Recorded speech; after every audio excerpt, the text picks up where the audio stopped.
Last lecture में हम लोगों ने वर्क और हीट समझ लिया था और उस पर एक बेसिक न्यूमेरिकल भी किया था। और मैंने कुछ साइन कन्वेंशन के बारे में, मतलब साइन कन्वेंशन नहीं, मतलब कुछ यूनिट कन्वर्जन के बारे में कुछ बताया था। तो उन बातों का ध्यान रखना है, ठीक है। यूनिट कन्वर्जन की बातों का ध्यान रखना है, और स्पेशली वर्क के केस में, अदरवाइज गलत हो सकता है क्वेश्चन। तो देखो अब हम लोगों को करना क्या है चैप्टर में। तो होता एक्चुअल में क्या है कि बेसिक चीज़ें तो यही एक्चुअल में, पर कई बार आपको क्वेश्चन ऐसा आएगा कि रिवर्सिबल आइसोथर्मल प्रोसेस, तो आपको ऐसा आइसोथर्मल, एडियाबैटिक या मान लो आइसोबारिक लिख के आएगा। तो हम लोग इन सब प्रोसेस के लिए कुछ फॉर्मूले डेराइव करेंगे और जिनका हम लोगों को क्या है यूज़ पड़ता है न्यूमेरिकल को सॉल्व करने के लिए।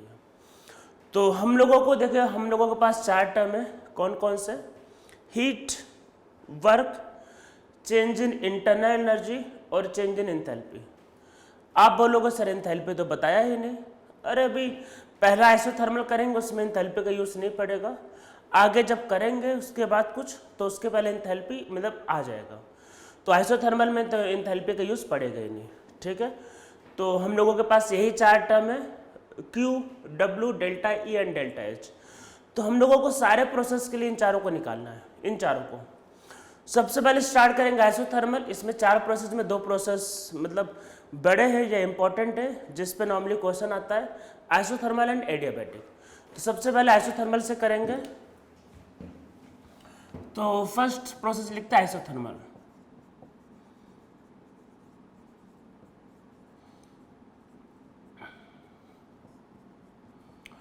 तो आइसोथर्मल प्रोसेस में क्या होता है? टेम्परेचर कांस्टेंट, ठीक है। पहले से ही क्लियर है कि भाई टेम्परेचर यहाँ पे कांस्टेंट लेना है।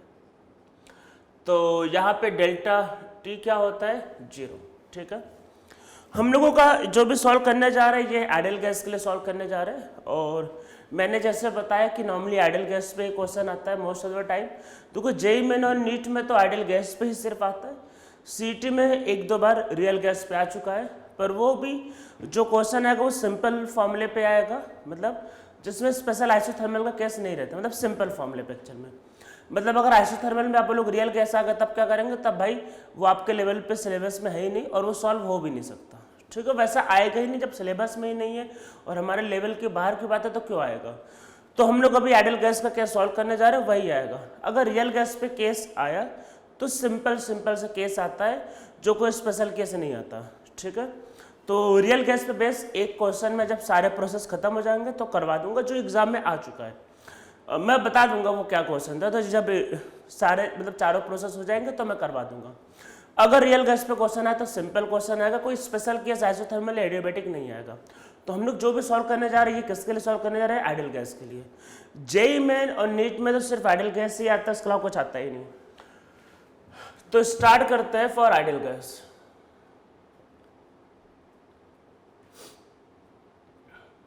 देखो आइडियल गैस के लिए जब आइसोथर्मल प्रोसेस होता है तो डेल्टा E 0 होता है और डेल्टा H 0 होता है। इसको मैंने ऑलरेडी सेकंड लेक्चर में एक्सप्लेन किया हुआ है वाई डेल्टा E इज 0 और डेल्टा H 0 होता है, याद कर लो, ठीक है। तो ये दोनों टर्म तो चलो 0 हो गए हमारे, चलो कुछ मुसीबतें टल गई।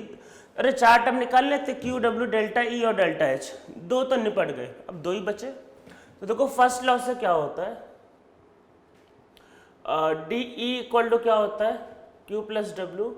तो 0 equal to Q plus W या फिर Q इक्वल टू होगा माइनस डब्ल्यू। तो आइसोथर्मल में जो हीट होगा वो माइनस टाइम क्या होगा? वर्क डन होगा, ठीक है। ये आपको समझ में आ रहा है? यहाँ तक होगा। तो मतलब यहाँ पे हीट और वर्क में रिलेशन माइनस साइन का होगा। तो अगर हम लोग वर्क की वैल्यू भाई निकाल लें तो वर्क का माइनस टाइम लोग हीट भी आ जाएगा। तो ये आपके पास क्या होगा? फॉर्मूला हुआ बेसिक वाला। अब आगे बढ़ते हैं, बस वर्क निकाल लो और माइनस टाइम हीट हो जाएगा। तो देखो कितना सिंपल से यहाँ तक हो गया। 2 टर्म 0 हो गए और 2 टर्म इक्वल हो गए, बस माइनस साइन का डिफरेंस है। तो अब एक टर्म निकाल लेते, उससे देखो बाकी दोनों मतलब दूसरा टर्म भी ऑटोमेटिक आ जाएगा क्योंकि सिर्फ नेगेटिव साइन का डिफरेंस है, ठीक है। तो हम लोग सबसे पहले इसमें कौन सा केस करेंगे? Reversible process. तो हम लोग पहले देखो केस करेंगे, पहले हम लोग करेंगे इसमें एक्सपेंशन। तो काफी हम लोग केस करने वाले हैं। एक्सपेंशन में पहले रिवर्सिबल करेंगे, फिर इरिवर्सिबल करेंगे, उसके बाद हम लोग करेंगे कंप्रेशन, कंप्रेस करेंगे, फिर रिवर्सिबल और फिर इरिवर्सिबल। हर केस के लिए वक्त निकालना है भाई। तो एक्सपेंशन से स्टार्ट करते हैं। तो पहला एक्सपेंशन आप लिख लो भाई, एक्सपेंशन मतलब आइसोथर्मल एक्सपेंशन, और इसके अंदर पहला लिख लो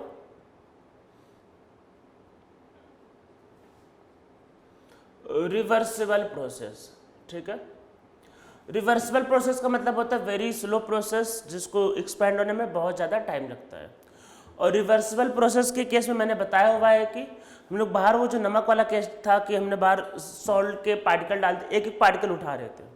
तो आप जब जब पार्टिकल उठाते रहोगे तो बाहर का प्रेशर चेंज होता रहता है, और बाहर का प्रेशर चेंज होगा तो बाहर का प्रेशर कांस्टेंट नहीं होगा। ठीक है, तो इसमें नीचे लिखो reversible process is a very slow process. In this external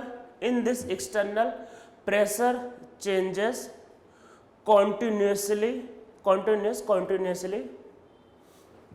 फिर आगे लिखो in this external pressure is equal to the internal pressure at all time।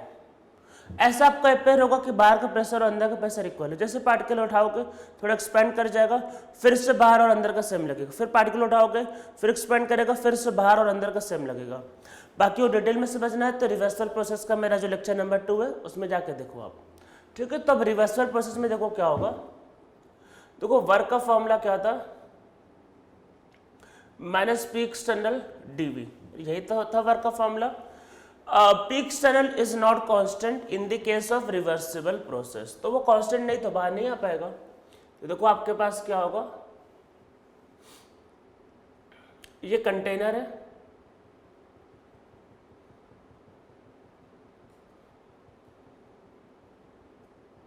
ठीक है, कंटेनर है, रुका हुआ है, तो बाहर का प्रेशर और अंदर का प्रेशर सेम होगा। तो आपको मैंने जैसा पहले बता रखा है कि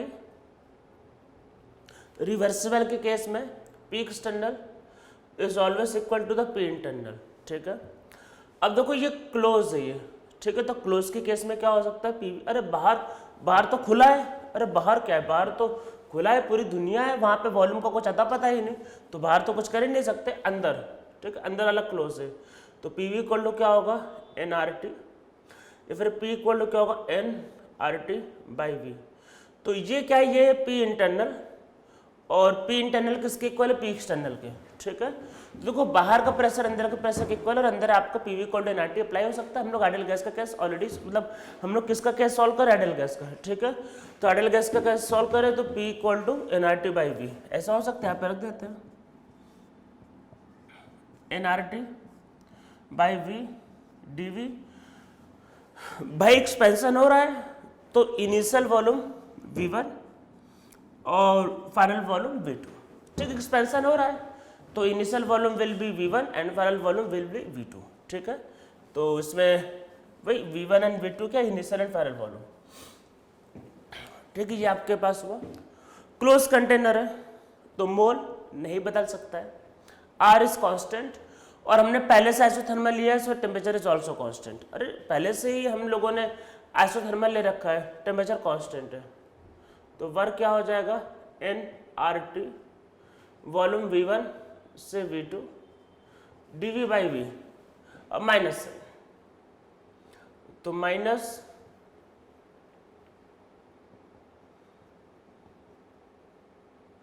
और ये होगा ln, अरे dV बाई वी का इंटीग्रेशन ln v होता है, सब पता ही होगा आपको, और लिमिट को रख दो तो V2 बाई V1। ठीक है, तो मतलब वर्क का ये फॉर्मूला आता है। देखो ln का मतलब होता है log base to the e। ठीक है, ये ध्यान रखना, ln का मतलब होता है log base to the e, ln का मतलब होता है log base to the e।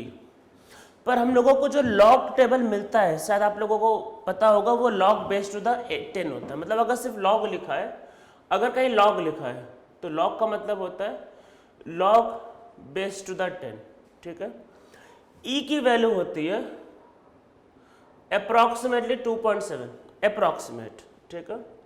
अगर आप 2.7 का पावर 2.303 लेते हो तो ये 10 आता है। मैं बता देता हूँ, कुछ ऐसा होता है। इस वजह से अगर आप इनको रिलेट करोगे तो एक्चुअल में ऐसा होता है कि लॉग ई की वैल्यू होती है 2.303 लॉग बेस टू द 10। ये कन्वर्जन याद कर लो, ठीक है। ये आपको बहुत ज़्यादा यूज पड़ेगा इस चैप्टर में। जब भी लॉग बेस ई आएगा, क्योंकि आपको वैसे मैथ में, फिजिक्स में इनिशियली कुछ लॉग के बारे में, कुछ कैलकुलस के बारे में बताया क्या होगा। ये कन्वर्जन मैंने देखा है कि कई बार लोगों को नहीं पता रहता, इसलिए मैंने बता दिया है। ये आप लोगों के लिए फर्स्ट टाइम है, पर इसको याद कर लो, आगे यही आपको मतलब इसका यूज करना है। जब भी इंटीग्रेट करोगे तो ln आएगा, और ln को लॉग में कन्वर्ट करने के लिए इस टर्म से मल्टीप्लाई करते हैं, ठीक है। ln का मतलब लॉग बेस टू ई होता है, और लॉग का मतलब होता है log base to the 10। Periodic table मतलब सॉरी, हम लोगों को लॉग टेबल जो मिलता है, लॉग वाला टेबल, वही पता ही होगा, तो वो हमेशा बेस टू द 10 में होता है। तो ई की वैल्यू अप्रॉक्सीमेटली 2.7, तो इसका अगर पावर लोगे तो 10 आता है, ठीक है। तो इसलिए ये याद करें, लॉग बेस टू द ई को अगर आप लॉग बेस टू 10 में कन्वर्ट करोगे तो 2.303 से हम लोग क्या करते हैं, मल्टीप्लाई। इसका मतलब कि वर्क का फॉर्मूला होता है 2.303 minus NRT log V2 by V1, ठीक है। तो ये वर्क का क्या हुआ, फॉर्मूला हो गया।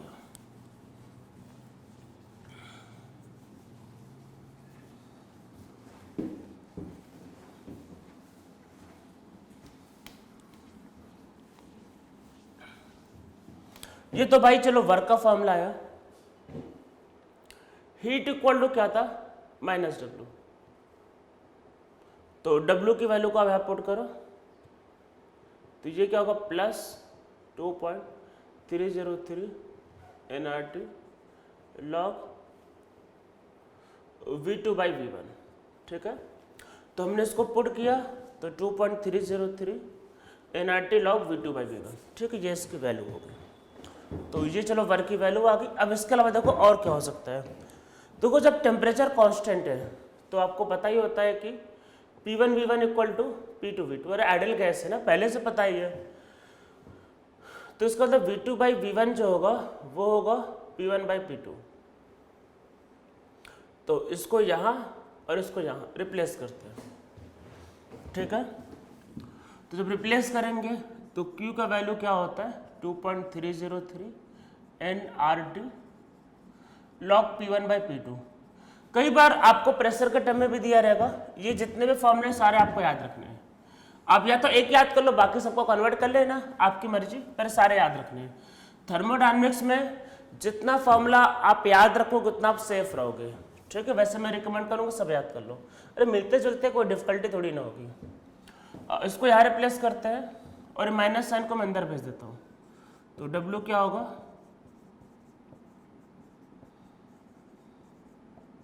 लॉग P2 बाई P1, ठीक है। तो ये वर्क के क्या हो गए, कुछ फॉर्मूले हो गए।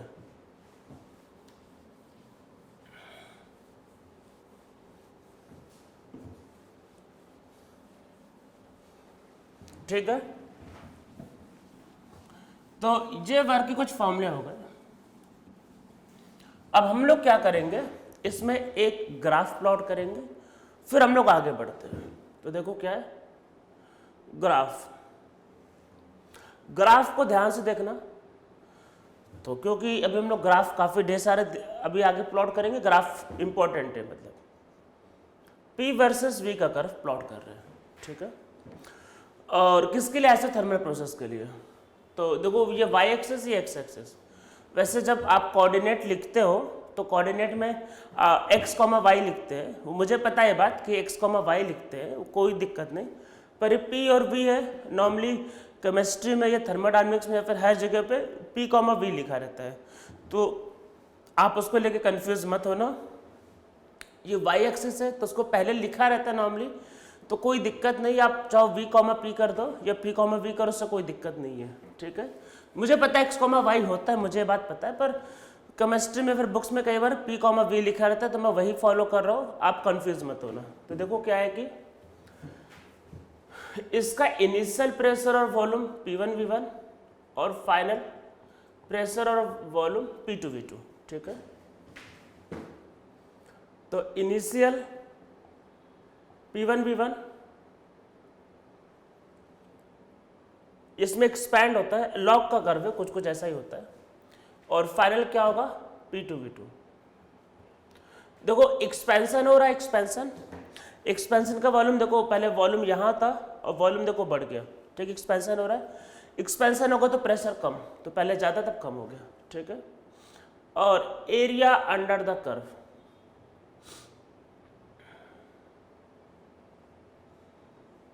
तो देखो आपका जो फॉर्मूला था, वर्क का फॉर्मूला क्या था, अरे वर्क का फॉर्मूला यही था ना स्टार्टिंग में, माइनस साइन को भूल जाओ, माइनस साइन का ध्यान मत दो, बाकी क्या था P dV, एक्सटर्नल लिखना चाहो लिख लो, वॉल्यूम V1 से V2, ठीक है। वैसे ये भी लगातार चेंज ही हो रहा था, तो ये फॉर्मूला था ये। तो ये जो P डेल्टा V होता है या इंटीग्रेशन, शायद आपको पढ़ाया गया होगा फिजिक्स में स्टार्टिंग में कि जैसे x और इंटीग्रेशन ऑफ dy, उसके आगे अरे x dy का इंटीग्रेशन, तो आपको बताया गया होगा वो एरिया अंडर द कर्व को रिप्रेजेंट करता है। तो यहाँ पे एरिया अंडर द जो कर्व होगा वो वर्क डन को रिप्रेजेंट करता है, माइनस साइन कन्वेंशन को सेटिस्फाई करने के लिए। तो इसमें नीचे लिखो, तो लिखो in PV curve area under the curve represents the work done. तो पीवी कर्व में एरिया अंडर द कर्व के नीचे जो होता है एरिया, वो क्या रिप्रेजेंट करता है, work done, represents the work done, ठीक है। तो ये हमारा वर्क डन को रिप्रेजेंट करता है। ये हमारा कौन सा प्रोसेस था, ये हमारा प्रोसेस था आइसोथर्मल एक्सपेंशन रिवर्सिबल, ठीक है। अब इसमें करेंगे इरिवर्सिबल।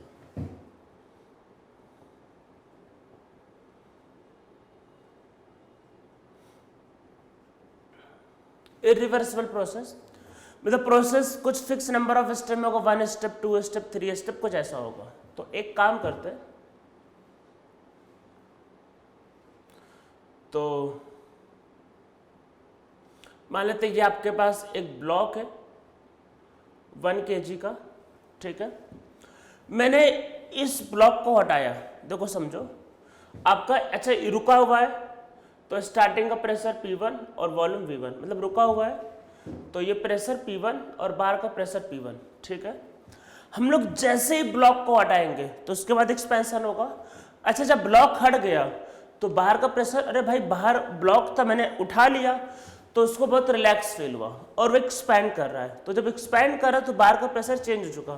तो जैसे ब्लॉक को हम लोग रिमूव करेंगे तो मान के चलते प्रेशर हो गया P1 से P2, ठीक है।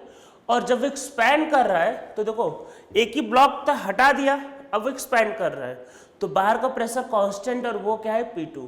तो वो एक्सपेंशन किसके अगेंस्ट होगा, एक्सपेंशन हो रहा है आपका सेकंड P2 प्रेशर के अगेंस्ट, ठीक है। तो इसमें नीचे लिखो when external mass is removed pressure becomes P2 from P1 and expansion take place against constant pressure of P2। तो P2 के अगेंस्ट एक्सपेंशन होगा। तो यहाँ पे जो वर्क का फॉर्मूला होगा वो P एक्सटर्नल और dV वॉल्यूम V1 से V2। जैसे ब्लॉक हटाया तो अरे पहले P एक्सटर्नल P1 था, ब्लॉक हटाए तभी तो एक्सपेंशन हुआ, तो P1 से क्या होगा P2। तो एक्सपेंशन किसके अगेंस्ट हो रहा है, P2 के अगेंस्ट हो रहा है। और वही वॉल्यूम V1 से मान लेते V2 किया तो ये क्या होगा V2 माइनस V1 या फिर डेल्टा V। तो वर्क का इसका फॉर्मूला होगा माइनस P2 डेल्टा V। ये वर्क का फॉर्मूला होता है, ठीक है। इसी चीज को हम लोग ग्राफ से समझेंगे तो फीलिंग आ जाएगी। माइनस साइन पे ध्यान मत दो, माइनस साइन किसके लिए है, बस साइन कन्वेंशन को सेटिस्फाई करने के लिए। ग्राफ से समझते देखो एकदम में फील आ जाएगा भाई आपको। तो ग्राफ एक्चुअल में क्या होता है, ग्राफ ऐसी बड़ी बड़ी बातों को, ऐसे कुछ कॉम्प्लिकेटेड बातों को सिंपली समझा देता है। तो ग्राफ आपको जितना अच्छा लगेगा, जितना यूज करने में आप इजी मतलब कन्वीनियंट फील करोगे, उतना आप समझ लो कि आप एग्जाम में अच्छा करोगे, किसी भी एग्जाम में। तो साइंस में ग्राफ बहुत इंपॉर्टेंट होता है। अब देखो जैसे इसमें देखो बहुत इजीली भी ग्राफ से समझ में आ जाएगा। रुका हुआ है, पहले सिस्टम रुका हुआ है, ठीक है। तो स्टार्टिंग का प्रेशर भाई क्या है, P1 और वॉल्यूम V1 रुका हुआ है। स्टार्टिंग का प्रेशर P1, वॉल्यूम V1। मैंने ब्लॉक को उठाया, जैसे ही ब्लॉक को उठाया रिलैक्स फील किया, प्रेशर कम हुआ। अभी अरे पहले तो उठाने में पहले तो प्रेशर कम होगा, ऐसे थोड़ी ना कि उठाया तुरंत एक्सपेंड किया। जैसे ब्लॉक को उठाया तो वैसे प्रेशर तुरंत डाउन हो जाएगा। तो जैसे मैंने ब्लॉक को उठाया तो देखो क्या होगा, प्रेशर कम हो गया और ये P1 से पहुंच गया P2 में। अरे ब्लॉक को उठा लिया, पहले ब्लॉक को उठा लिया तो प्रेशर P1 से P2 हो गया। अब बाहर का प्रेशर क्योंकि कम हो गया तो एक्सपैंड होगा, ठीक है। तो उसके बाद देखो एक्सपैंड होगा और वो रुक जाएगा जब उसका वॉल्यूम V2 होगा, ठीक है। तो ये इसका देखो कर्व आएगा, कितना सिंपल। और अब वो कर्व से भी मैं और समझा देता हूँ, मतलब कर्व से कैसे वेक्टर निकलेगा वो भी कर लेंगे। पहले इसको समझ लो फिर से। जैसे ब्लॉक को हटाया तो प्रेशर सडनली मतलब चेंज हो गया फ्रॉम P1 से P2, तुरंत P2 हो गया। अब जब बाहर का प्रेशर P2 होगा तो धीरे धीरे एक्सपैंड कर रहा है, ठीक है, धीरे धीरे एक्सपैंड हुआ और वॉल्यूम V1 से क्या हो जाएगा V2, ठीक है, ये हो जाएगा। अब यहाँ पे एरिया अंडर द कर्व,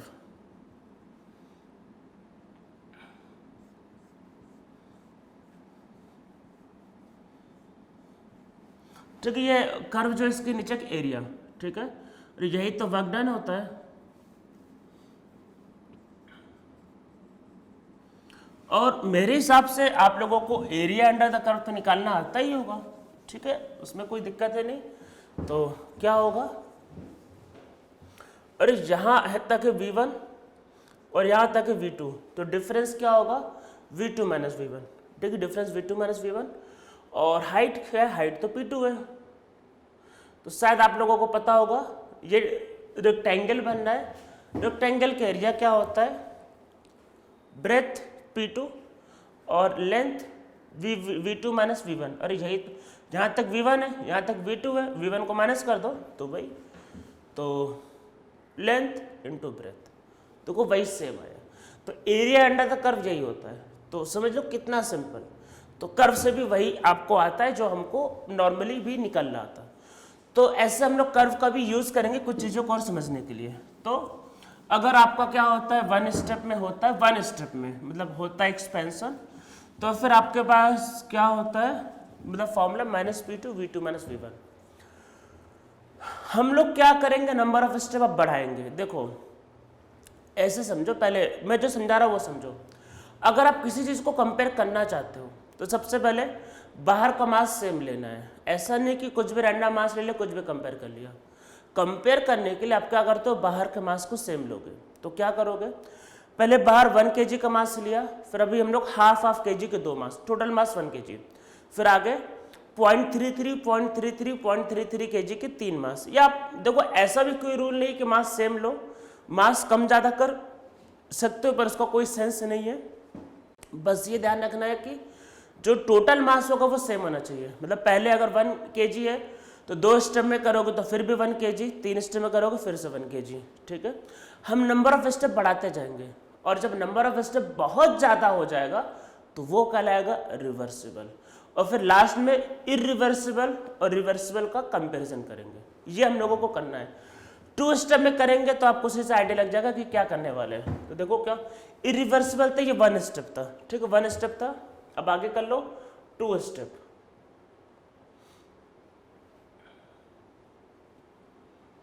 कि यहां पे देखो 2 ब्लॉक है,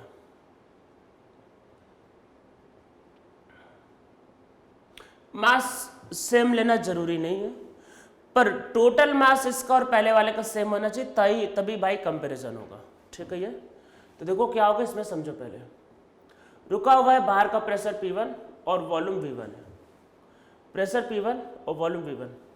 जैसे पहला ब्लॉक हटेगा, देखो मैं लिखवा नहीं रहा बस इसको समझ लो।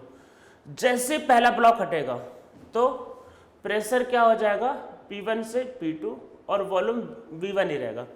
पहले ब्लॉक हटेगा, पहले वो मतलब क्या होगा कि उसका प्रेशर कम होगा, फिर एक्सपेंशन। अब एक्सपेंशन होगा कहाँ, P2 से V2, ठीक है, ये फर्स्ट एक्सपेंशन। अब हो गया, एक ब्लॉक हटा दिया हमने, ठीक है, एक ब्लॉक हटा दिया। अब P2 V2 आ गया, ठीक है। फिर से देखो क्या होगा, P2 V2, फिर से अगला ब्लॉक हटेगा। तो जैसे ब्लॉक हटे के लेते प्रेशर होगा P3 और वॉल्यूम V2, और उसके बाद एक्सपेंशन होगा तो प्रेशर P3 और वॉल्यूम V3, ठीक, ये रहेगा। देखो क्या होगा आपके पास, पहले इसमें कर्व समझते हैं, पहले कर्व समझो, फिर हम लोग आगे फॉर्मूला लिख लेंगे, क्योंकि इसमें फॉर्मूला ज़्यादा इंपॉर्टेंट नहीं है। मतलब अगर न्यूमेरिकल आता है नॉर्मली तो वो या तो वन स्टेप पे आता है, मतलब इरिवर्सिबल, या फिर इनफाइनाइट स्टेप या रिवर्सिबल पे आता है। मतलब या तो रिवर्सिबल आएगा या फिर वन स्टेप इरिवर्सिबल आएगा। 2 स्टेप या 3 स्टेप पे नॉर्मली न्यूमेरिकल आने के चांस कम है, पर आपको इस पे ग्राफ में चीज़ों को पूछ सकते हैं, इसलिए ग्राफ को पहले ज़्यादा समझ रहे हैं, और न्यूमेरिकल इस पर क्योंकि फॉर्मूला है, इस पर न्यूमेरिकल आने के चांसेस बहुत कम है। तो देखो क्या है, पहले प्रेशर है P1, वॉल्यूम है V1। ये बात ध्यान रखना कि जो टोटल मास जो है इसका, वो पहले और इसका सेम है, टोटल मास से मतलब चेंज नहीं होना चाहिए, अदरवाइज कंपेयर नहीं, मतलब कंपेयर ही नहीं कर पाएंगे। तो याद रखना टोटल मास सेम है। तो पहले एक ब्लॉक को हटाया, प्रेशर हो गया है P2 और वॉल्यूम V1 है, फिर आपको एक्सपैंड करेगा, ठीक है, प्रेशर P2 और वॉल्यूम V2, पहले एक्सपैंड, ठीक है। सेकेंड ब्लॉक को उड़ाया, हटाया, जैसे हटाएंगे तो प्रेशर P2 से अरे हो गया P3, जैसे हटाया, और फिर आपके पास एक्सपेंशन, तो P3 V3, ठीक है। अब एरिया अंडर द कर्व,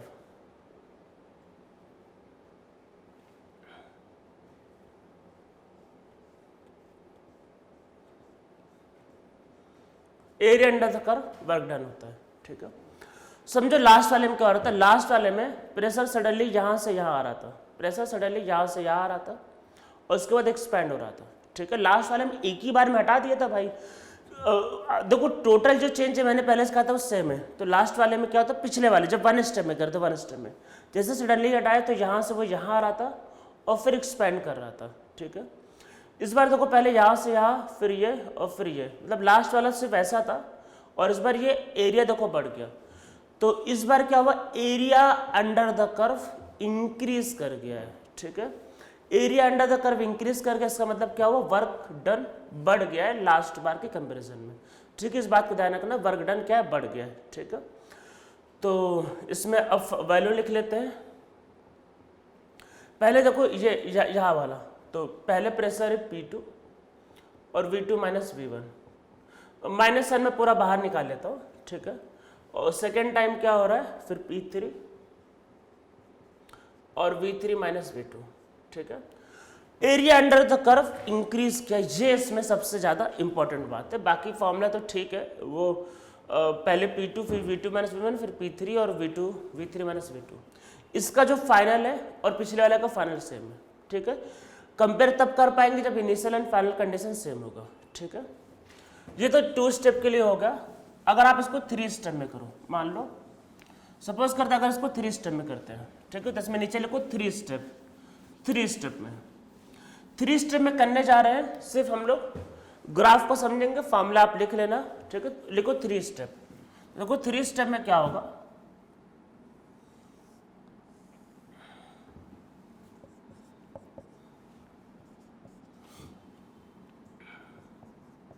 पहले P1 V1 होगा, ठीक है। इसमें समझो बातों को, एक ब्लॉक को हटाएंगे पहले, तो pressure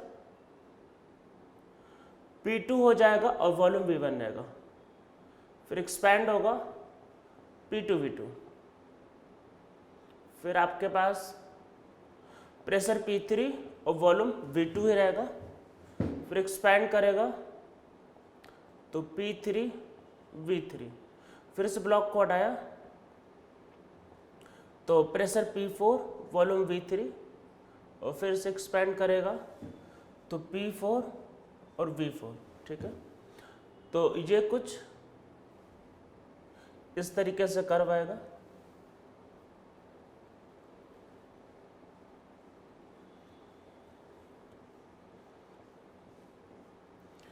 area under the curve, ये जो कर्व इसके अंडर का एरिया वर्क डन कहलाएगा। तो समझो जब वन स्टेप में कर रहे थे तो ऐसा था।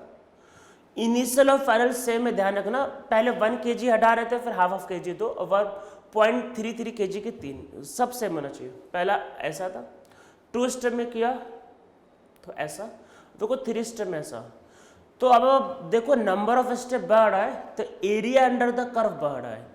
अगर एरिया अंडर द कर्व बढ़ रहा है इसका मतलब ये हुआ कि जो वर्क डन है वो लगातार इंक्रीज हो रहा है। ये इसमें समझने वाली बात थी। तो जो वर्क डन है वर्क में इंक्रीज कर रहा है, ठीक है। इसको अगर वर्क डन लिखना चाहो तो उसमें प्लस एक और कर लो। वर्क डन लिखना चाहो, अगर फॉर्मूला लिखने का मन है लिखना चाहो लिख लो, वैसे कोई पूछेगा नहीं, मेनली इसमें कर्व है, ठीक है। और देखो ये पहले वर्क डन का फॉर्मूला P4 फिर V4 माइनस V3, ठीक है। ये वर्क डन का फॉर्मूला, इसको लिख लो। तो अब चलो बातों को समझते हैं।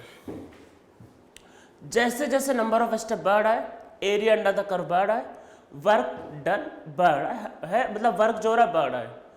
अगर नंबर ऑफ स्टेप बहुत ज्यादा हो गए तो वर्क डन फिर बहुत ज्यादा होगा। ये सबसे ज्यादा होगा, उससे ज्यादा नहीं हो सकता। वो क्या होता है? Reversible process. तो इसमें नीचे लिखो in isothermal expansion, amount of work done increases as number of step increases, so work done is minimum when expansion take place in one step and work done is maximum when expansion take place in infinite number of step, ठीक है। जैसे जैसे number of step बढ़ेंगे तो क्या होगा? आपका work done बढ़ता जाएगा, ठीक है। नंबर ऑफ स्टेप बढ़ेगा तो वर्क डन क्या होगा? बढ़ता जाएगा। इस बात को ध्यान रखना है, ठीक है। ये बात आपको समझ में आ रहा होगा। नंबर ऑफ स्टेप बढ़ेगा तो वर्क डन क्या होगा? बढ़ता जाएगा इसमें, ठीक है। अब देखो होता क्या है, मैं आपको बताता हूँ। पहले जेईई मेन, नीट और जे एडवांस में कंपेरिजन। जेईई मेन या नीट वाले सिर्फ ये समझते हैं कि अगर इरिवर्सिबल बोला है तो 1 स्टेप, उनके लिए 2 स्टेप 3 स्टेप को उनको मतलब ही नहीं पता होता। तो जेईई मेन वालों के लिए बस समझना 1 स्टेप या इनफाइनाइट स्टेप। 1 स्टेप मतलब इरिवर्सिबल, तो इरिवर्सिबल में वर्क डन कम होगा और रिवर्सिबल में वर्क डन ज़्यादा होगा, ठीक है। 1 स्टेप उसमें बस समझ लो कि मैंने आपको पहले से बोला कि देखो जो न्यूमेरिकल होता है वो या तो 1 स्टेप में आता है इरिवर्सिबल वाले में या फिर आपका रिवर्सिबल में इनफाइनाइट वाले में, ठीक है। बीच वाले पे न्यूमेरिकल नॉर्मली कम आता है। हम लोग ग्राफ में जा रहे हैं, बहुत डिटेल में किसको मतलब जाने में किसको घुसने में मजा आता है? डिटेल में घुसने में एक ही एग्जाम को मजा आता है, वो जे एडवांस। पूरा मतलब ग्राफ का पूरा डिटेल चाहिए उसको, तो इसलिए ग्राफ में इतना डिटेल में क्वेश्चन सब एक ही एग्जाम वाला पूछ सकता है, वो जे एडवांस। अगर आप जेईई मेन और नीट के बारे में सोच रहे हो तो बस इतना समझ लो कि इरिवर्सिबल का वर्क डन कम होता है, रिवर्सिबल का वर्क डन ज़्यादा होता है। वहाँ पे इरिवर्सिबल का मतलब होता है सिर्फ 1 स्टेप। 2 स्टेप 3 स्टेप के बारे में वो लोग डिस्कस ही नहीं करते, पूछते ही नहीं, बात भी नहीं करते और आता भी नहीं कभी। पर एडवांस का भाई कोई भरोसा नहीं है, ठीक है। तो ये ध्यान रखना है कि जैसे जैसे नंबर ऑफ स्टेप बढ़ेगा वैसे वैसे अमाउंट ऑफ वर्क डन बढ़ता जाता है, ठीक है। तो यहाँ तक का हम लोगों का कंक्लूजन क्या है? देखो वर्क डन जो होगा अगर रिवर्सिबल प्रोसेस है, एक बात को मैं ध्यान देने वाली बात है, वर्क डन को कंपेयर करते हुए माइनस साइन को कंपेयर नहीं करना है। जैसे मान लो अगर आप रिवर्सिबल लोगे तो हो सकता है वर्क डन निकल जाए -200 किलो जूल सपोज करो, और इरिवर्सिबल निकल लो और वो ले लो आ जाए -100 किलो जूल। तो मैथ्स अप्लाई मत कर देना, बोलो सर -100 तो बड़ा होगा और -200 छोटा होगा, ठीक है। ऐसे बच्चों वाली बातें नहीं करनी भाई, मैथ्स नहीं है। माइनस साइन का मतलब क्या है? एक्सपेंशन, बस। माइनस साइन का इसके अलावा कोई सिग्निफिकेंट नहीं है। माइनस साइन ये नहीं बता रहा वैल्यू बड़ी या छोटी, माइनस साइन ये बता रहा है कि एक्सपेंशन हो रहा है और प्लस साइन ये बताएगा कंप्रेस हो रहा है। तो जब कंपेयर करोगे तो उसका मैग्नीट्यूड कंपेयर करना है, उसकी वैल्यू को कंपेयर करना है, उसमें साइन को नहीं देखना है। मतलब तो को रिवर्सिबल का मैंने बोला कि वर्क डन ज़्यादा होता है, तो जैसे मान लो उसकी वैल्यू आई -200 किलो जूल, और इरिवर्सिबल का मैंने बोला यहाँ पे वर्क डन कम होगा तो उसकी वैल्यू हो सकता है आ जाए -100। तो -100 छोटा है, -200 बड़ा है, ये ध्यान रखना। माइनस साइन को नहीं, 200 बड़ा है, 100 छोटा है, ठीक है, ये ध्यान रखना है। सिर्फ मैग्नीट्यूड को देखना है, साइन को नहीं देखना है। मैथ्स नहीं अप्लाई करना है इसमें, ठीक है, बच्चों वाली बातें नहीं करनी है। अब आप बड़े हो गए हो, साइंस पे जाना है, वैल्यू को देखना। माइनस प्लस साइन वो नहीं जो मैथ्स में पढ़ा जाता। माइनस प्लस के और भी कई सिग्निफिकेंस होते हैं। यहाँ पे माइनस साइन का मतलब क्या है? Heat release, work done by the system, और प्लस साइन का मतलब है कि हीट एब्सॉर्ब। तो माइनस साइन के साथ कंपेयर नहीं करना है, कंपेयर करना है ओनली मैग्नीट्यूड। तो इसमें नीचे लिखना चाहो, लिख लो कि in this only magnitude is compare, ठीक है, मैग्नीट्यूड को कंपेयर करना है।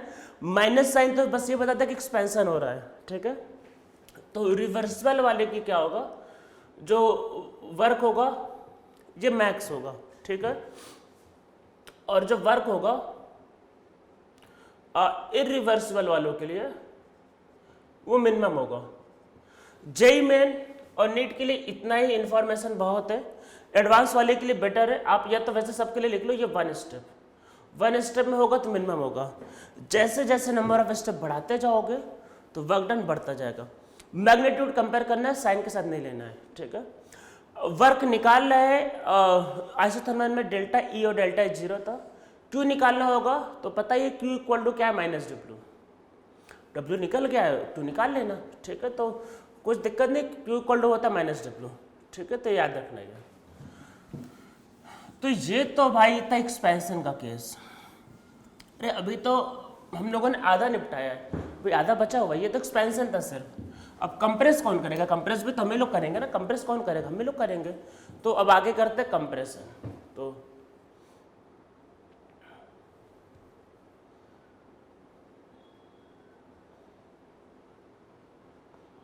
पहले एक्सपेंशन था, कंप्रेस करें, कंप्रेशन। फॉर्मूले सेम रहेंगे, ठीक है, पर चीज़ों को समझने का तरीका बदल जाएगा, ठीक है। तो जो चीज़ों को समझने का तरीका होगा वो बदलने वाला है, ठीक है। अब क्या होगा देखो, पहला रिवर्सिबल, सेम डेरिवेशन है, सेम फॉर्मूला, फॉर्मूले में कोई डिफरेंस नहीं। तो वर्क का फॉर्मूला -2.303 nRT log V2/V1 या फिर 2.303 nRT log P2/P1। और हीट का फॉर्मूला, फॉर्मूले सारे सेम है।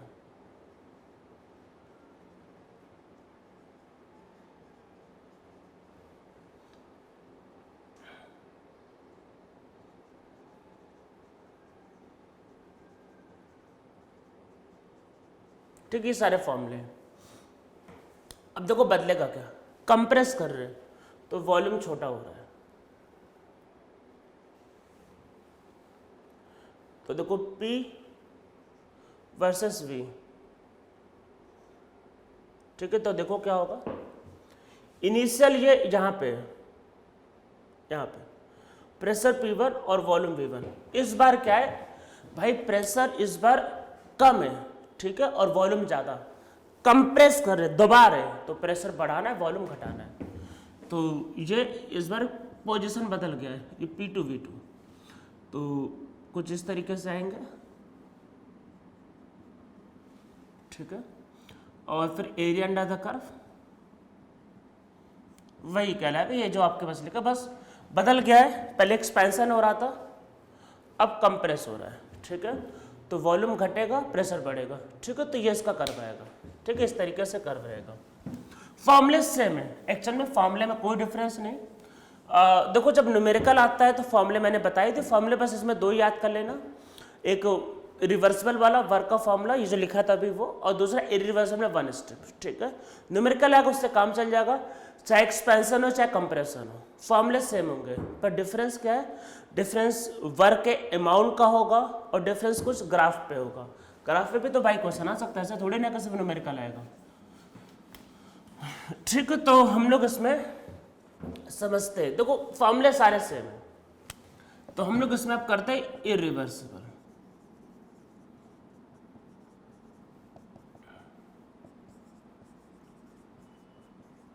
वन स्टेप, ठीक है, एक स्टेप में इरिवर्सिबल करते हैं।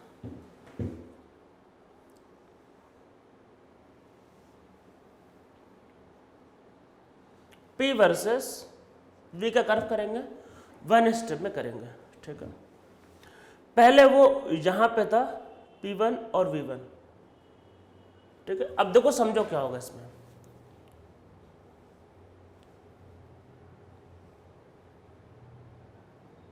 ठीक है, ये सिस्टम है P1 और अंदर का प्रेशर भी P1, ठीक है।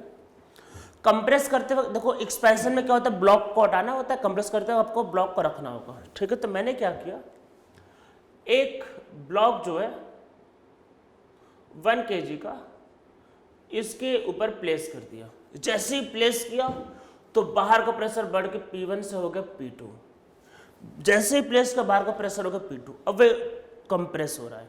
तो प्लेस करते प्रेशर सडनली बढ़ गया, पहले प्रेशर बढ़ गया बाहर का, फिर कंप्रेस हो रहा है। तो देखो क्या होगा कि जैसे ही ब्लॉक को प्लेस करोगे तो वैसे मास बढ़ गया भाई बाहर का, तो प्रेशर क्या हो गया P2 और वॉल्यूम V1 ही रहा, ठीक है। पहले प्रेशर बढ़ गया फिर कंप्रेस होगा, ठीक है। तो ये कुछ ऐसा P2 और V2। तो इस बार देखो कर्व ऐसा आ रहा है, पिछली बार जब किया था वन स्टेप में तो पहले ऐसा हुआ था फिर ऐसा। तो इस बार क्या हो रहा है, पहले प्रेशर बढ़ गया फिर आपका कंप्रेशन हो रहा है। तो जब वन स्टेप में करोगे तो इस तरीके से कर्व आएगा, ठीक है। तो ये आपका कर्व होगा, वर्क का फॉर्मूला तो वही सेम रहेगा, वही लिखना चाहो तो लिख लो फिर से, minus P2 V2 minus V1, ठीक है। जैसे ब्लॉक को रखा प्रेशर बढ़ा कंप्रेस हो गया, ठीक है। तो ये फॉर्मूला रहेगा। अगर आप इसको वन स्टेप की बजाय 2 स्टेप में करो, मान लो कि 2 स्टेप में किया,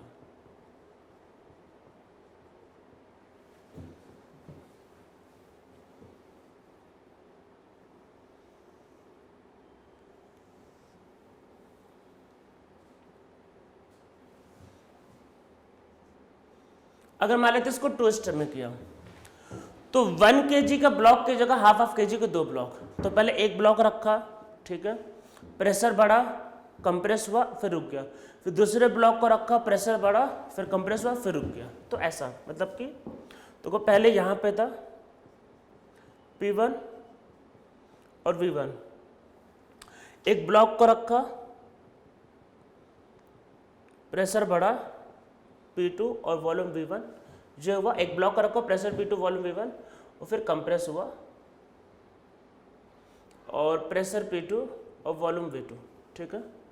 प्रेशर P2 और वॉल्यूम V2, ठीक है, यहाँ पे आकर रुक गया। फिर दूसरे ब्लॉक को रखा, देखो ये भी जो 2 ब्लॉक रखा दोनों का मिलाकर सेम मास होगा, ठीक है। तो फिर प्रेशर P3 वॉल्यूम V2 और फिर उसके बाद एक कंप्रेस होगा, ठीक है। कंप्रेस हो रहा है, ध्यान रखना।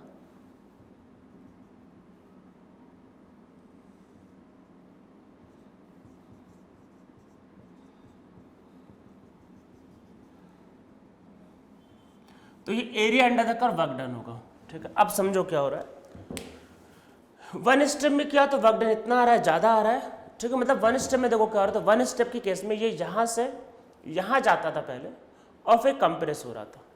2 स्टेप में तो देखो ये जो एरिया था वो कम हो गया, तो इस बार नंबर ऑफ स्टेप बढ़ाने से वर्क डन कम हो रहा है। अगर 3 स्टेप में करोगे तो देखो और कम हो जाएगा। तो इस बार जैसे जैसे नंबर ऑफ स्टेप बढ़ाओगे वर्क डन कम हो जाएगा, ठीक है।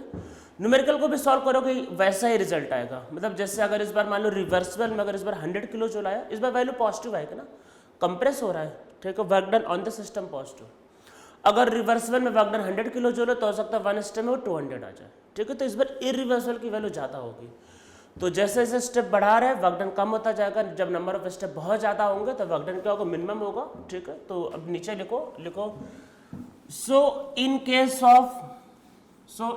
Of isothermal compression, amount of work done decreases, amount of work done decreases as number of step increases. In this work done is minimum when process is reversible and work done is minimum when process is reversible and work done is maximum when process is one step irreversible. ठीक है, तो जैसे जैसे number of step बढ़ाएंगे तो वैसे वैसे work done क्या होगा, बढ़ता जाएगा. फॉर्मूले सेम है पर ऑटोमेटिक क्या है कि उल्टा जा रहा है तो इसलिए चीज़ें बदल जाती है. तो क्या होगा कि वर्क डन जो होगा अगर रिवर्सिबल है तो वो क्या होगा, रिवर्सिबल में इस बार मिनिमम, और वर्क डन क्या होगा अगर इरिवर्सिबल है वन स्टेप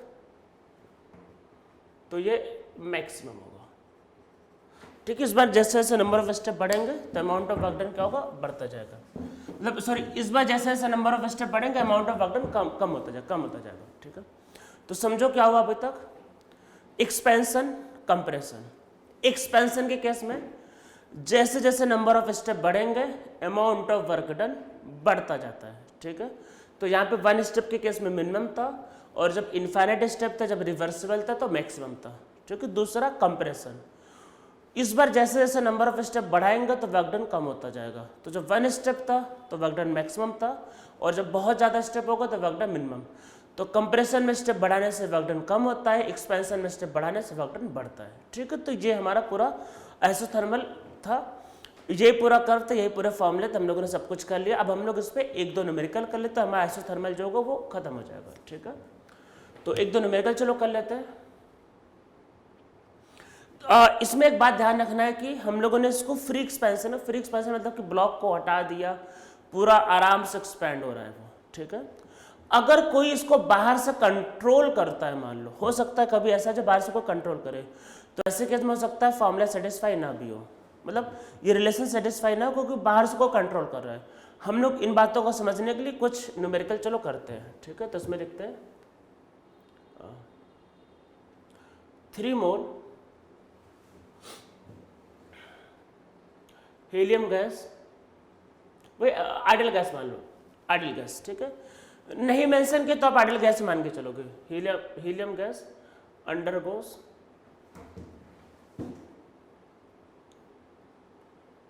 आइसोथर्मल एक्सपेंशन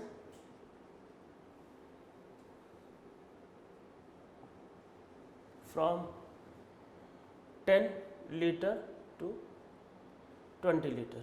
ठीक है, if temperature is 27 degree, find करना है. पहले लिखो, फर्स्ट लिखो amount of work done when process is reversible. ठीक है, फाइंड वर्क डन, तो कब, जब रिवर्सिबल होगा, when process is reversible. Second, find work done when process is irreversible. ठीक है, find work done when process is irreversible. ठीक है, वर्क डन निकालना है, जो प्रोसेस आपका कैसा है, इरिवर्सिबल. ठीक है, वो आपका होगा व्हेन प्रोसेस इज इरिवर्सिबल. ठीक है, ये आपके पास हो गया. और फिर इसमें थर्ड लिखते हैं, ठीक है, थर्ड लिखते हैं कि find work done when expansion takes place against constant pressure of 5 atm. ठीक है, देखो 3 बातें, पहला reversible, second process is irreversible. ठीक है, और थर्ड वाला जब बोला है बाहर का प्रेशर कांस्टेंट है. ठीक है, कुछ और कंट्रोल करे पर प्रेशर कांस्टेंट है, तो वो भी आपको क्या लेना है, इरिवर्सिबल. बाहर का प्रेशर कांस्टेंट है तो इरिवर्सिबल. तो ये 3 केस करने हैं. ठीक है, कुछ करने के पहले देखो मैं आपको कुछ लॉग की वैल्यू बता रहा हूँ, उसको याद रखना है। देखो लॉग टेबल तो नॉर्मली एग्जाम्स में नहीं दिया रहता है, तो लॉग की कुछ वैल्यू आपको याद करनी है, उनका ही यूज करना है, और आपको क्वेश्चन इसी तरीके से दिया जाता है कि लॉग की ये जो वैल्यूज में देने जा रहा हूँ इससे क्वेश्चन सॉल्व हो जाए। नॉर्मली वो देते यही कि आपका इन्हीं में से कोई एक आ जाए और आप सॉल्व कर लो। तो देखो याद क्या रखना है, लॉग 2 जो होता है वो 0.3 होता है, याद रखना है ये सारी वैल्यू। लॉग 3 जो होता है वो 0.47 होता है, एंड लॉग 5 जो होता है वो 0.7 होता है। ये 3 वैल्यू याद रखनी है आपको, ये 3 वैल्यू याद रखना है। और लॉग का जब एग्जाम में कोई क्वेश्चन आता है तो वो ऐसे ही वैल्यू देते हैं कि इन्हीं में से कोई ना कोई वैल्यू हो जाए, ठीक है। तब इसको देखो सॉल्व करते हैं। तो सबसे पहले वर्क करेंगे रिवर्सिबल के लिए, तो 2.303 NRT लॉग V2/V1, ठीक है। बहुत सिंपल सा क्वेश्चन है, एक्चुअल में माइनस टाइम था ये भाई, माइनस टाइम था ना, फॉर्मूला माइनस टाइम था।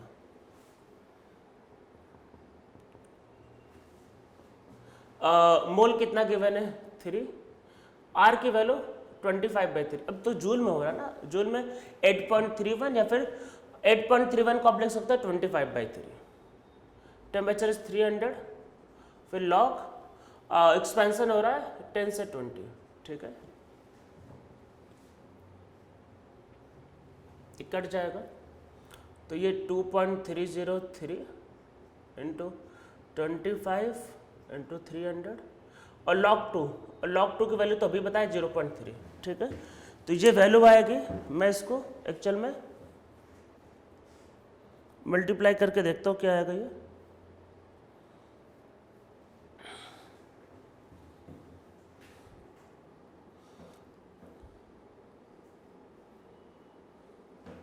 तो ये आ रहा 5181, ठीक है। तो आंसर क्या आ रहा है, तो आंसर ये क्या -5181, ये जूल में होगा तो, और -5.18 किलो जूल, ठीक है। ये देखो प्रोसेस कैसा था, प्रोसेस आपके पास ये कैसा था, प्रोसेस आपके पास था ये आइसोथर्मल एक्सपेंशन। तो देखो ना, इसका वर्क डन कम आएगा, कन्फर्म कम आएगा, ठीक है। जब नंबर ऑफ स्टेप इसमें घटाते हैं, मतलब जब स्टेप कम होता है एक्सपेंशन में तो वर्क डन कम होता है। ये -5 मतलब माइनस छोड़ दो, 5.18 से कम आएगा, ये कन्फर्म सेकंड वाला। अब देखो जैसे सेकंड वाले को हमें सॉल्व करना है, इसमें मान लेते सेकंड वाले को सॉल्व करना है। देखो क्या होगा, तो सेकंड वाले में क्या होगा, वर्क की वैल्यू -P2 V2 -V1, ठीक है। पर भाई P2 तो दिया ही नहीं, आप क्या करेंगे, तो देखो क्या करेंगे इसमें समझो,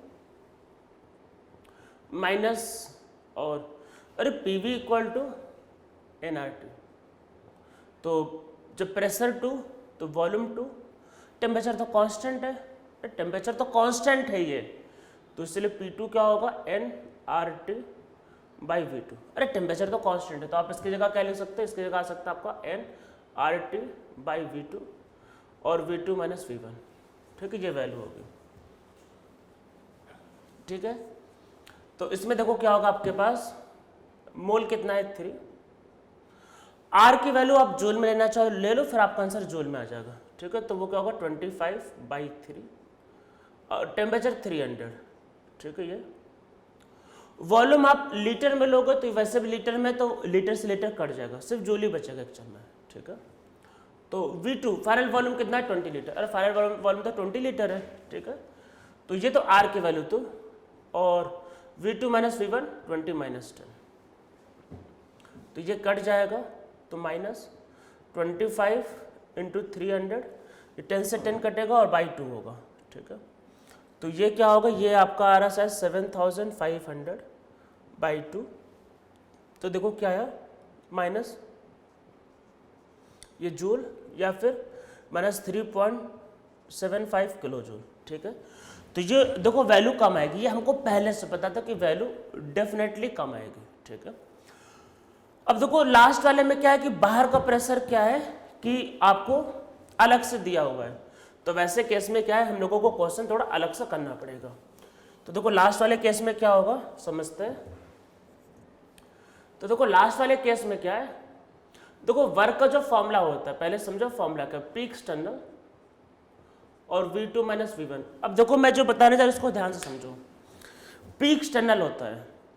अगर आपको ऐसा हो सकता है, जैसे मान लो सिस्टम है, ठीक है, मान लो सिस्टम को अगर कोई कंट्रोल कर रहा है, वो अपने हिसाब से प्रेशर को मतलब अपने हिसाब से एक्सपेंशन कर रहा है, तो कोई बाहर से अगर कंट्रोल कर रहा है तो फिर आपको पी एक्सटर्नल वही लेना है जो कंट्रोल कर रहा है या फिर जो आपको दिया है। और अगर कुछ मेंशन नहीं किया, मान लो कई बार मेंशन नहीं किया, तो वो एक्सपैंड होगा, वो तभी रुकेगा जब बाहर का प्रेशर और अंदर का प्रेशर क्या हो, सेम हो, ठीक है। मतलब कि वो तभी रुकेगा जब आपका, जैसे मान लो कि बाहर का प्रेशर अगर P2 है तो अंदर का प्रेशर भी क्या हो जाएगा, P2। तो मैं कहना ये चाह रहा हूं आपको, देखो ये होता पी एक्सटर्नल। अगर क्वेश्चन में एक्सटर्नल प्रेशर दिया है, जैसे इसमें दिया है, तो आपको वही लेकर सॉल्व करना है। पर अगर क्वेश्चन में एक्सटर्नल प्रेशर नहीं दिया है तो आपको फाइनल प्रेशर को ही एक्सटर्नल प्रेशर लेकर सॉल्व करना है। मतलब कि एक्सपैंड हो रहा है, वो जब रुकेगा तो उस समय बाहर का प्रेशर और अंदर का प्रेशर क्या होगा, सेम होगा, ठीक है। दोनों मतलब फाइनल प्रेशर क्या होगा, अरे बाहर और अंदर का सेम होगा। इसका मतलब कि अगर अंदर का प्रेशर P2 है तो बाहर का प्रेशर भी P2, मतलब जो एक्सपेंशन हो रहा है तो किसके अगेंस्ट हो रहा है, P2 के अगेंस्ट हो रहा है, ठीक है। पहले मैं इस क्वेश्चन को सॉल्व कर देता हूँ और मैं उस बात को लिखवा देता हूँ, वो इंपॉर्टेंट पॉइंट है। लोग उसमें कंफ्यूज होते हैं, उसमें कई बार गलत कर देते हैं। अब देखो जैसे बाहर का प्रेशर दिया है तो आपको वही लेके करना है, ठीक है। तो -5 एटीएम और वॉल्यूम 20 - 10, सो होगा -50 एटीएम लीटर। इसको भाई जूल में भी तो कन्वर्ट करना होगा, तो -50 × 101.3 जूल, ठीक है, ये इसका आंसर है, ठीक है। तो अब इसमें नीचे एक पॉइंट लिखो नोट करके लिखो, नोट करके लिखो, इंपॉर्टेंट बात है ये, न्यूमेरिकल को सॉल्व करने के लिए इंपॉर्टेंट है ये, लेकिन लोग इसमें गलती करते हैं। तो इसमें नीचे लिखो if external pressure is given in problem या फिर in question, if external pressure is given in question, then always take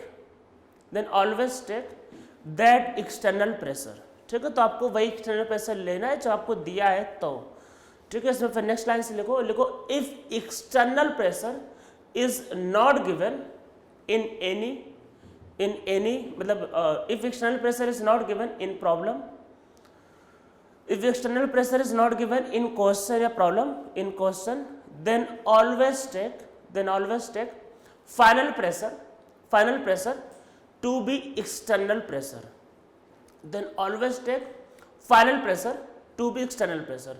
तो आपको क्या करना है, फिर फाइनल प्रेशर को एक्सटर्नल प्रेशर लेकर सॉल्व करना है। मतलब अगर एक्सटर्नल प्रेशर दिया है तो वही लेके करना है, नहीं दिया है तो फाइनल प्रेशर को एक्सटर्नल प्रेशर लेके ही सॉल्व करना है, ठीक है। अगर एक्सटर्नल प्रेशर दिया है तो वो नॉर्मली कांस्टेंट होगा और प्रोसेस फिर कैसा होगा, इरिवर्सिबल, ठीक है। तो इसमें नीचे लिखो इसमें if external pressure is given and it is constant, in that case process is always irreversible process, ठीक है। तो प्रोसेस कैसा होगा, इरिवर्सिबल, मतलब कोई भी प्रोसेस हो सकता है, आइसोथर्मल, आइसोबारिक या कोई भी, पर वो कैसा होगा, वो आपका इरिवर्सिबल प्रोसेस, ठीक है। आज के लिए इतना ही करते हैं। अब हम लोग नेक्स्ट टर्न पे isobaric, isochoric and adiabatic process को समझेंगे।